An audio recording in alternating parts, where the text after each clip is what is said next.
pre-ACT 2020-2021. I'm going to go over the passages and discuss the type of passage each one is and how to answer the questions.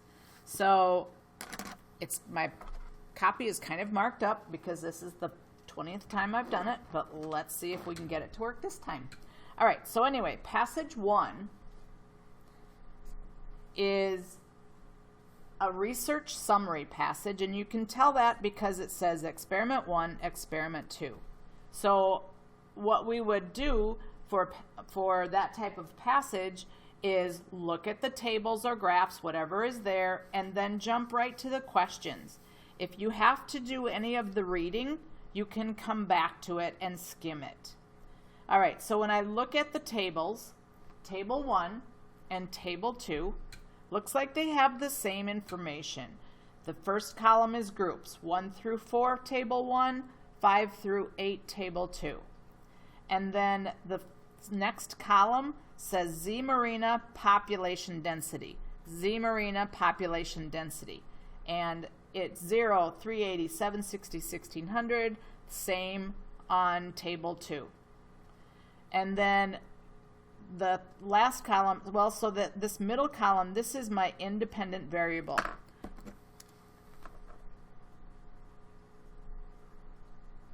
And I can tell that because the numbers go up incrementally. They are not kind of weird numbers. C Sapidus, so this is my dependent variable. So this is how I'm measuring the change in my experiment.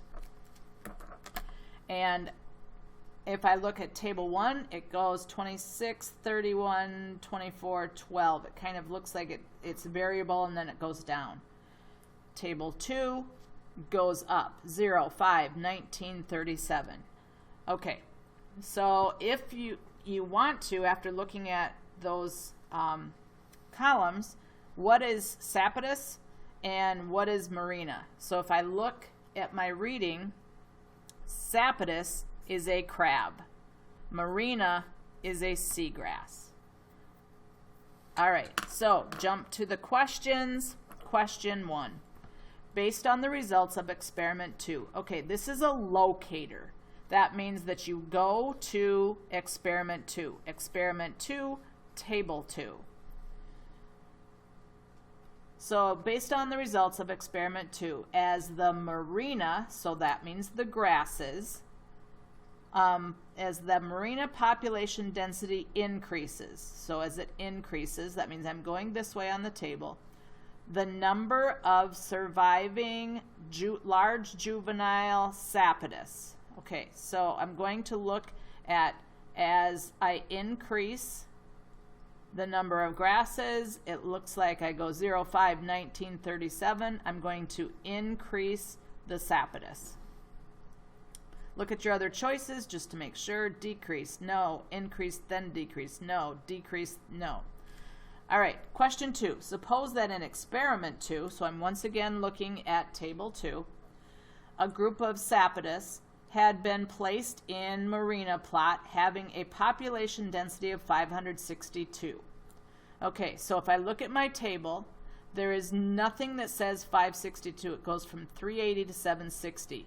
So that means 562 is going to be between 380 and 760. So what am I looking for? The number of surviving Sapidus in that group would most likely have been, okay, so at 380 it's 5, at 760 it's 19. So it's going to be between there because 562 is between those two numbers. So I look and choice G has between 5 and 19 exactly. So that's my answer. Question 3. To consider whether the body size of juvenile Sapidus affects their ability to avoid predation, the results for which of the following two groups should be compared. Okay, so I'm looking at groups 1 and 4. Well, groups 1 and 4 are both from table 1. So you are not comparing the Sapidus that were in groups 1 through 4 with 5 through 8. So you're not comparing, And the difference between the two tables, experiment 1 has small sapodus, whereas experiment 2 has large. So we're not comparing the two sizes. So it's not going to be 1 and 4. Groups 2 and 5. Well, group 2 has 380 grasses, where group 5 has 0. So we're entering in another variable. We're not going to do that, so it's not B. C, groups 4 and 8. Group 4 is 1,600 grasses. Group 8, 1,600 grasses. We're from experiment 1, experiment 2, so we are looking at the same thing, just the different sizes of the crabs. So that's our answer. And then question 4, which of the nylon line and the cyanoacrylate, if either, functioned to prevent the C. sapodus from escaping? Okay, so there's nothing about the nylon line or the cyanoacrylate in the tables. So now I have to skim through my reading and see if I can find that. So there's nothing here about nylon line. And then right here it says, one end of a piece of nylon fishing line was tied around the middle of the sapodus, and the knot was then securely attached to the sapodus with cyanoacrylate, which is a glue. Okay, so it looks like we need both. We need the nylon line only? Nope.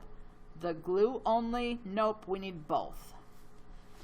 All right. Question 4 and 5. Now, these are the two types of questions that are called evaluation of models. These are the harder ones, and usually you see things like this. A says C. sapodus, blah, blah, blah. B, C. sapodus. So the beginnings of the choices are the same for A and B, and they're also then the same for C and D.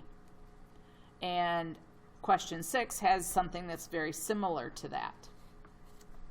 So to handle these, let's figure out whether for 5 my choices are going to be A and B or C and D. So which of C. sapodus or Z. marina would occupy the higher trophic level in a food chain? Okay, so this is one of the questions where you have to remember some of your science. Food chains. Food chains always start with a producer. So I drew a food pyramid up here. Food pyramid, in this case, food chain.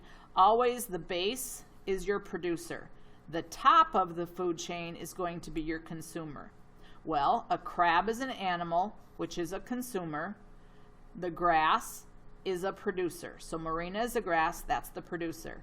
My consumer is the sapodus because it's a crab. All right, so which of the following would have the higher trophic level? Higher trophic level, consumer, crab. So that means C. sapodus. So then automatically I just cross off C and D because they're saying that the grass would be at a higher trophic level. All right, so look at A. C. sapodus, because C. sapodus is a producer. Oh, heck no. So cross off A, so then it's B. C. sapodus, because C. sapodus is a consumer and Z. marina is a producer. There you go. 6. Which of the following statements describes a difference between the cells of C. sapodus and the cells of Z. marina? The cells of C. sapodus are, well, let's see, do they have a nucleus? Yes, they do. Do they lack a nucleus? No. Grasses, plants, and animals are both eukaryotic, which means they have a nucleus. And then H and J have a cell wall? No. Wait a minute. Cells of C. sapodus, that's an animal, so no cell wall. So J, lack a cell wall. So let's see. We've crossed off H and J. Have a nucleus, whereas the cells of Z. marina lack a nucleus. Nope, because they're both eukaryotic. They both have a nucleus. So we have J. So the types of questions, these are called evaluation of models. Anytime you have the longer question, and a lot of times it's like question 5 where it's two of the choices start with the same wording. So one way to handle this type of question is to cross off, figure out which one you can cross off, then you're down to a 50-50 and it makes it much easier. Those are the ones that are harder and usually more reading, so a lot of people skim those and skip them anyway. The other two types of questions are interpretation of data. Anytime you have an interpretation of data, it's basically look right at the graph. So question one was an interpretation of data. All I had to do was look right at the tables and the answer was right there.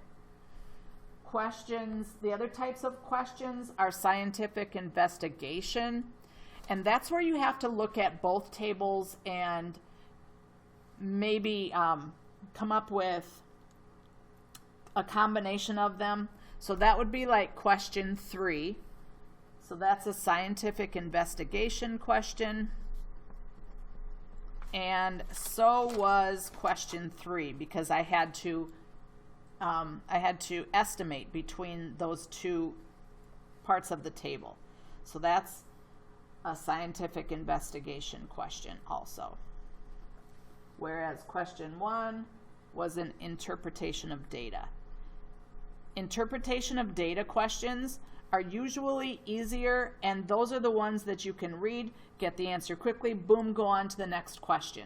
Those are your time-saving questions. Okay, hope you learned something from this video.